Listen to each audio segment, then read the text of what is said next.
Hello everyone, આજે ફરીથી હું એક મારી નવી રેસીપી લઈને તમારી સાથે આવી ગઈ છું. તો આજે આપણે બનાવીશું આઈસ્ક્રીમ બનાવીશું.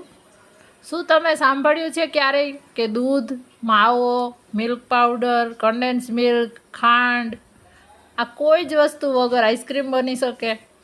કોઈ પણ જાતના પાવડર કંઈ જ આમાં ઉપયોગ નહીં કરવાનો, માત્ર એક જ વસ્તુથી આ નેચરલ આઈસ્ક્રીમ બની જાય છે. અને એ પણ ગિલ્ટ ફ્રી. તમને ખાઈને અફસોસ નહીં થાય કે મેં કંઈક અનહેલ્ધી કે એવું સુગરવાળું ખાધું છે. આ કોઈ ડાયાબિટીક પેશન્ટ, હેલ્થ કોન્શિયસ લોકો કોઈ પણ આ આઈસ્ક્રીમ ખાઈ શકે છે અને મન ભરીને ખાઈ શકે છે. કારણ કે આમાં આપણે સુગરનો ઉપયોગ પણ નથી કર્યો, નથી ગોળનો ઉપયોગ, કોઈ જાતના સુગર કન્ટેન્ટનો ઉપયોગ નથી કર્યો. તો આ નેચરલ આઈસ્ક્રીમ પહેલાં તમે એનું ટેક્સચર અને જોઈ લેજો. અને એટલી સરસ બને છે ને, અને મોઢામાં મૂકતા જ ગળેથી ઉતરી જશે, ખબર પણ નહીં પડે. અને ટાઈમ પણ ઓછો, જે રેગ્યુલર આઈસ્ક્રીમ બનાવીએ એના કરતાં આમાં સમય પણ એકદમ ઓછો લાગે છે. તો આ આઈસ્ક્રીમ જોઈને કોના મોઢામાં પાણી આવી ગયું છે? તો આ વિડીયો તમારા માટે જ છે. અને હા, તમે જોઈને પછી બીજા તમારા ફ્રેન્ડ્સને પણ શેર કરવાનું ના ભૂલતા. તો ચાલો શરૂઆત કરી લઈએ. તો આ પહેલાં આઈસ્ક્રીમ બનાવવા માટે મેં અત્યારે બનાના લીધા છે. તો અત્યારે મેં 3 નંગ બનાના લીધા છે. તમારી પાસે પાકી ગયેલા હોય તો એ જ લેવાના, કારણ કે એમાં મીઠાશ વધારે હોય છે. ને ચેક કરી લેવાનું, એકદમ સરસ પાકી ગયેલા હોય અને બગડેલા કે ના હોય એનું ધ્યાન રાખવાનું. આ એકદમ સરસ પાકેલા મીઠા છે એવા છે કેળા. એને પહેલાં આપણે આ રીતે સ્લાઈસ કરી લેવાનું છે. હવે આમાંથી આપણે આઈસ્ક્રીમ કઈ રીતે બનાવીશું? તો ગેસ પણ આપણે ચાલુ કર્યા વગર બનાવવાના છે. તો એના માટે વિડીયો તમે લાસ્ટ સુધી જોજો. આ રીતે આપણે બધા જ બનાનાને કટ કરી લીધા છે. અને હવે એક આ રીતે પ્લેટ લેવાની છે કોઈ પણ. અત્યારે મેં આ એલ્યુમિનિયમની લીધી છે, કારણ કે આને આપણે ઠંડા કરવા માટે મૂકવાના છે. એટલે એલ્યુમિનિયમમાં સરસ જલ્દી ઠંડુ થાય છે. એટલા માટે આપણે એક બનાનાને આ રીતે લેયર કટ કરી લીધા છે. અને મેં ટોટલ 4 કેળા લીધા હતા, કારણ કે એક અડધું ઓવર રાઈપ હતું, એટલે એ મેં કાઢી નાખ્યું છે. થોડું સારું નહોતું, એટલા માટે મેં ચોથું કેળું પણ લઈ અને આ રીતે સ્લાઈસ કરી લીધી છે. અને આને આપણે ફ્રીઝરની અંદર 4-1 કલાક જેવું સેટ કરવા મૂકવાનું છે. તમારે જોઈ લેવાનું, તમારા જે આ કેળાની સ્લાઈસ છે બધી સરસ, જો આના પર બરફ જામી ગયો છે. જો વધારે ટાઈમ હોય તો તમે 6 થી 7 કલાક આને રાખી શકો છો. પર્પસ આપણો એટલો જ છે કે આ બધા જ કેળા છે એકદમ સરસ ફ્રોઝન થઈ જવા જોઈએ.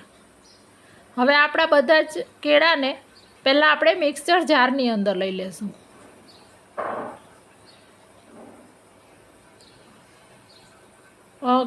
આ કેળાને તમારે દિવસના બનાવવી હોય તો રાત્રે જ આ રીતે કટ કરીને ફ્રીઝરમાં એક ડબ્બામાં ભરીને મૂકી દો તો પણ ચાલે. હવે એને આપણે મિક્સચરમાં ચર્ન કરી નાખ્યું છે. તમારે ચેક કરી લેવાનું કે સ્વીટનેસ તમને કેવી લાગે છે. મારે અત્યારે પ્રોપર હતી, એટલે મારે કંઈ જરૂર નથી પડી અંદર સુગર એડ કરવાની. ઘણા સ્વીટ વધારે ખાતા હોય તો તમારે આની અંદર મધ 1 ટેબલ સ્પૂન જેટલું મધ લઈ લેવાનું, અથવા તમે ખાંડ પણ લઈ શકો છો. અને હા, મેં અત્યારે કોઈ ફ્લેવર નથી આપી. તમે આની અંદર વેનીલા એસન્સ એડ કરી શકો છો. વેનીલા એસન્સ પણ બહુ સરસ લાગે છે. પણ મેં અત્યારે એકદમ નેચરલ, કોઈ જ વસ્તુ જો ઘરમાં ના હોય અને તમને આઈસ્ક્રીમ ખાવાનું મન થાય ત્યારે તમે આ આઈસ્ક્રીમ બનાવી શકો. એટલા માટે અત્યારે મેં કંઈ જ એડ નથી કર્યું, કારણ કે બનાનાની ફ્લેવર પણ ગમે છે અમારા ઘરમાં. હવે આને એક એરટાઈટ ડબ્બાની અંદર બધી જ આ ચર્ન કરેલું જે મિશ્રણ હતું એને લઈ બંધ કરી અને ફ્રીઝરમાં એને ફરીથી સેટ કરવા માટે મૂકી દેવાનું. જો તમને ચોકલેટ ફ્લેવર ગમે તો આની સાથે 1 ડેરી મિલ્ક લઈને ચર્ન કરી નાખવાનું. આને આપણે 3-1 કલાક જેવું સેટ કરવા માટે મૂકવાનું છે, અથવા જોઈ લેવાનું. કોઈના ફ્રીઝમાં 1 થી 1.5 કલાકમાં થઈ જાય, કોઈનામાં 3 કલાકથી પણ વધારે લાગે. તો તમારે તમારી રીતે ચેક કરી લેવાનું કે આ સરસ જામી ગઈ છે કે નહીં.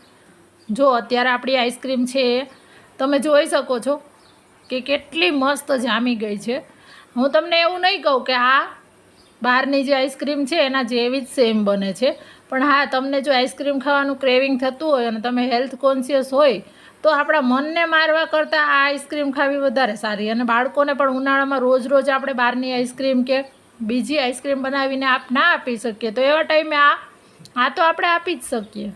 એટલા માટે ઉપરથી હવે આપણે એને થોડું એટ્રેક્ટિવ કરવા માટે ચોકલેટ સોસ જે આવે છે, ચોકલેટ સિરપ એ લીધું છે અને થોડા કાજુના ટુકડા લીધા છે. આ ઓપ્શનલ છે, કંઈ જ નહીં લ્યો તો પણ બહુ જ સરસ લાગશે. પણ થોડું એટ્રેક્ટિવ કરીએ તો ઘરના પણ બધાને ખાવાનું મન થઈ જાય. જો તમે કેટલી મસ્ત લાગે છે અને ટેસ્ટમાં એ એટલી સરસ લાગે છે ને, એકદમ ક્રીમી. એનું બનાનાના કારણે એનું ટેક્સચર છે એકદમ સરસ ક્રીમી આવે છે.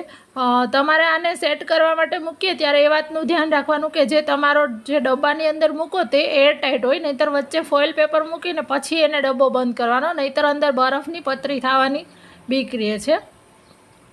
તો એકદમ ક્રીમી ટેક્સચર જોઈતું હોય તો એને અંદર એર ના જવી જોઈએ, જે રીતે આપણે બીજી આઈસ્ક્રીમ સેટ કરીએ છીએ. વિડીયો ગમ્યો હોય તો એક લાઈક જરૂરથી કરી દેજો અને મને તમારા રિવ્યૂઝ છે એ કોમેન્ટમાં લખવાનું ના ભૂલતા. અને ચેનલને હજી સુધી જો સબસ્ક્રાઈબ ના કરી હોય તો સબસ્ક્રાઈબ પણ કરી દેજો અને બાજુમાં જે બેલ આઇકોન છે એને પ્રેસ કરી દેજો કે જેથી નવા વિડીયોની નોટિફિકેશન તમને સૌથી પહેલાં મળી જાય. Thank you.